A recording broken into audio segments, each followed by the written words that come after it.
The morning fog drifted across the two-lane stretch of Highway 26, pale and tattered like an old curtain. Paul Bennett squinted through the windshield of his beat-up Silverado, trying to see past the shifting white. The radio crackled with static, offering brief snatches of a country song before falling silent again. He didn't mind the quiet. These dawn drives to the mill had been part of his life for 15 years, long enough to make them feel like muscle memory.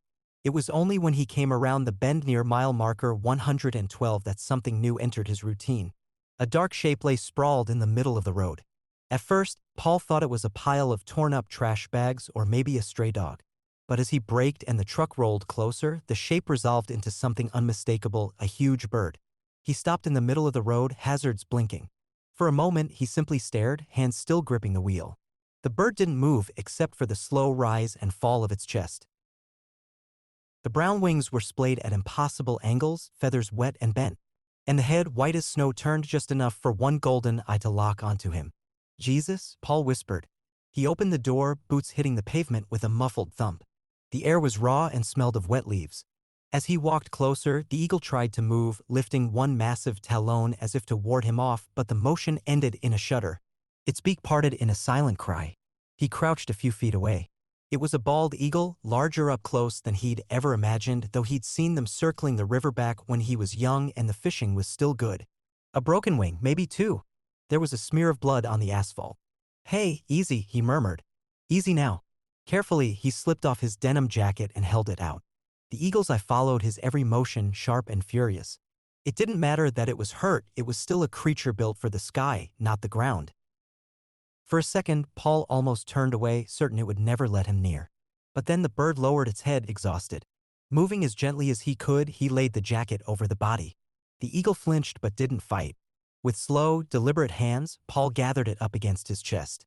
He could feel the fierce tremor of its heart, its heat soaking through the denim. He looked back at the road, making sure no other cars were coming, then hurried to the passenger side.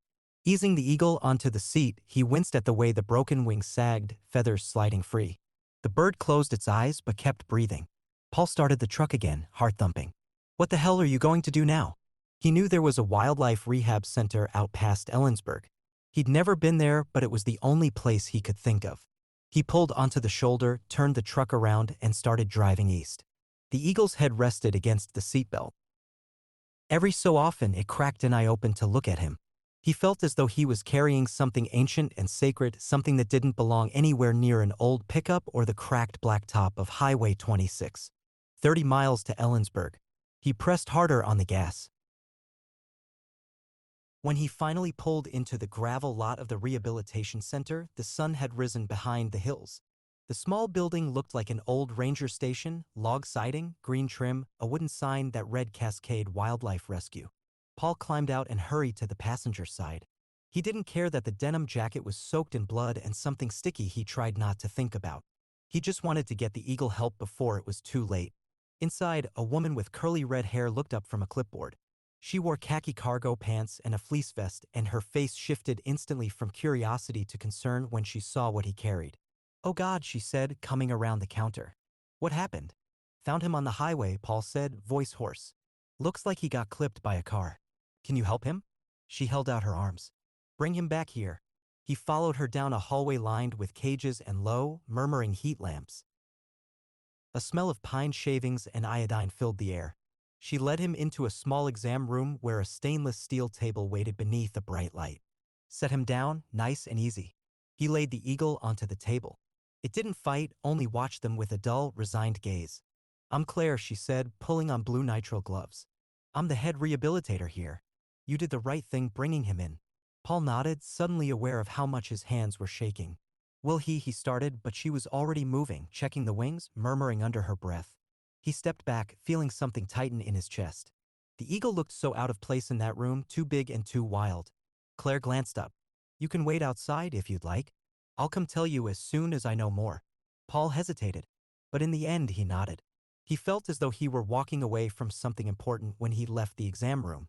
Out in the lobby, he sank into a wooden chair. He looked down at his hands, smudged with dirt and flecks of blood, and realized he hadn't even told her his name. He waited. Minutes dragged by. At last, Claire emerged, pulling her gloves off. "He's stable," she said, giving him a weary smile. Broken wing and a lot of bruising, but no internal bleeding that I can see.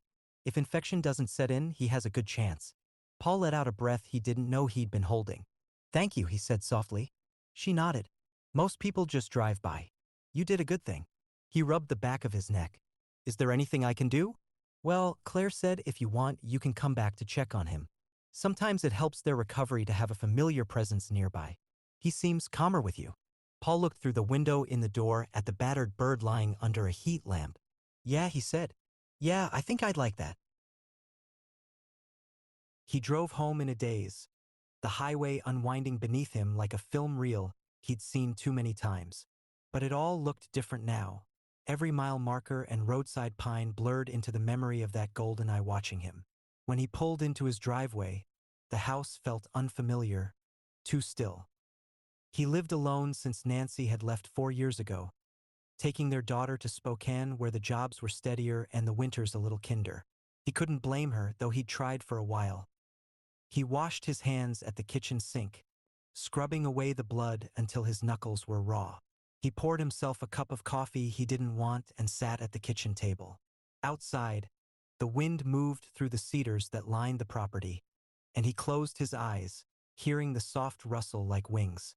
Later that day, when he finally lay down, he dreamed of the eagle. In the dream, it rose from the exam table whole and unbroken, and stretched its wings until they filled the sky. He woke before dawn, feeling as though something had settled into his chest, something he couldn't name.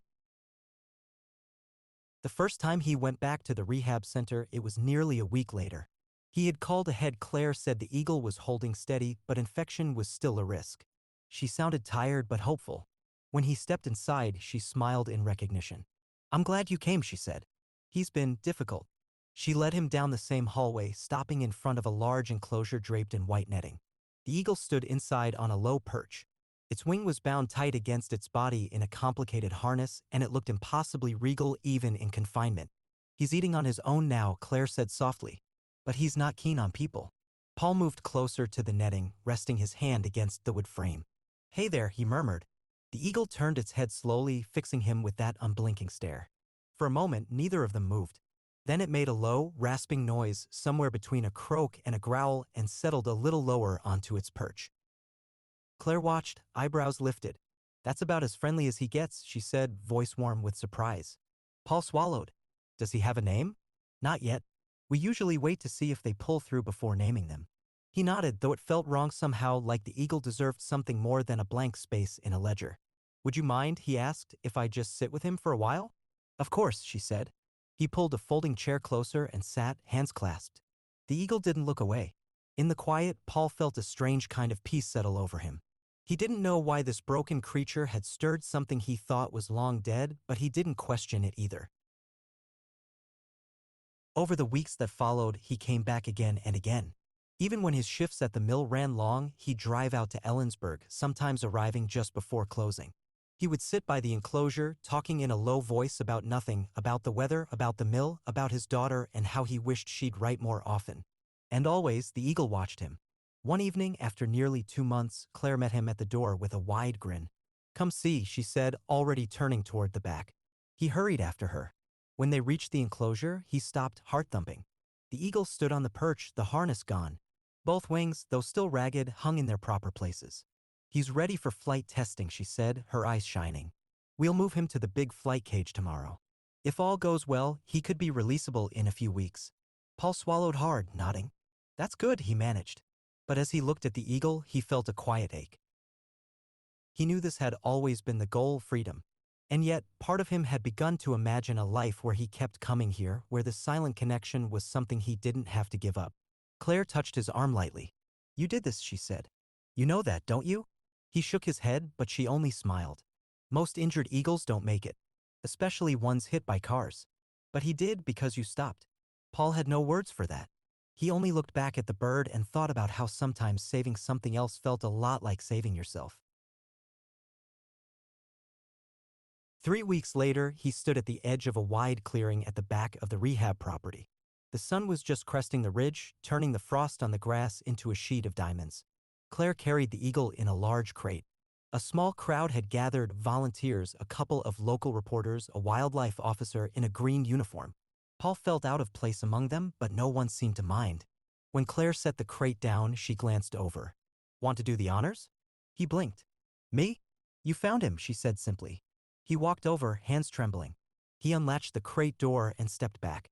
For a moment, there was no movement. Then the eagle stepped into the light. It paused as though tasting the air.